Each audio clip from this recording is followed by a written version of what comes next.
Hi everybody, we're just up here on the Antrim Coast Road and we're in a place called White Bay, which is just before Glenarm. We're going to gather some flint for a flint napping tutorial that we're going to run. Usually we would like to do things face to face, but given the current restrictions and COVID and all, that's not possible, but we'll just try and do something and try and make it a wee bit entertaining for you. So say I'm just standing in front here of the start of the limestone cliffs that characterise the Antrim Coast Road. You'll see them if you're driving up this way, and we are going to be talking about flint and gathering some flint and trying to nap it. So this is kind of what we're looking for. This is the beach. That's just there's the cliffs there. So what you're looking for, over hundreds and thousands of years, the flint becomes weathered out of the limestone, because limestone's quite soft.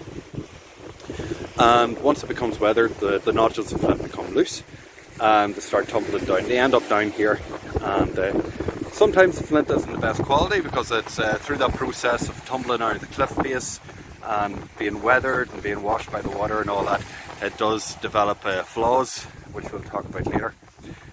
But you can get some nice pieces down here, and it's good enough for napping for what we want it for. Okay,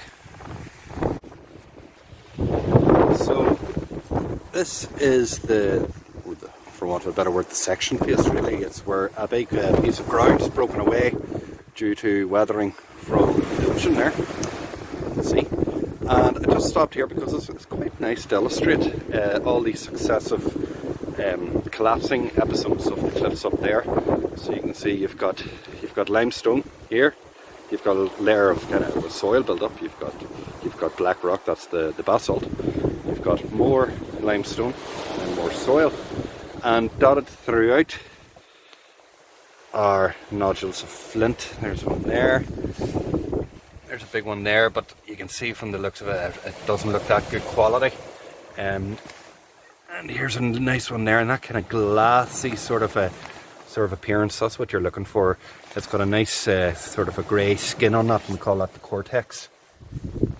So we're really looking for these nodules that have already, there's another nice one there, these nodules that have already eroded out, and we can't see them on the ground just by our feet. You know, there's one there, there's another one there, you know, there's one there-ish there. So there's plenty to come and have a look for. So I'll take a wee poke about and see what I can find, see can I find any nice ones for you. So we'll give it another go.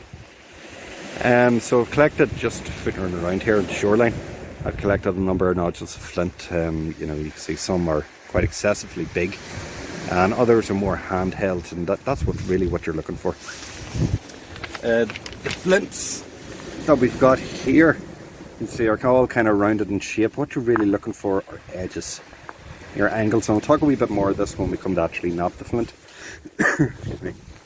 But you can see there's quite a nice cortex on these nodules. You're looking sort of handheld, you know, and you can actually see into the flint itself and see the quality of the stone.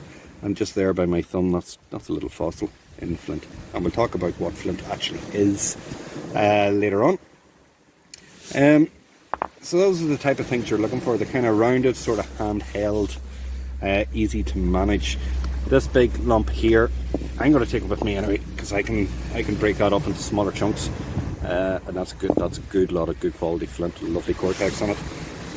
What you're not really looking for are bits like this. You can see it's very crazed. There's no real head nor tail to it, but as well as this big white thing in the centre of it, and that is a calcium or a limestone build-up. That is a flaw in the flint. It doesn't look as if it's coming out the other side, but that is seriously going to weaken the flint and not make it nap rightly. So we discard that. The likes of this one as well, you know, there's so many nice bits up here, we don't need rubbish like that. What you're also going to need is a selection of hammerstones. I'm when I say a hammer stone, that's basically what it is a stone which you use as a hammer. Again, you're looking for these sort of handheld, sort of like round or sort of oblong sort of shape. Different sizes, different weights, will all carry out different jobs. Okay.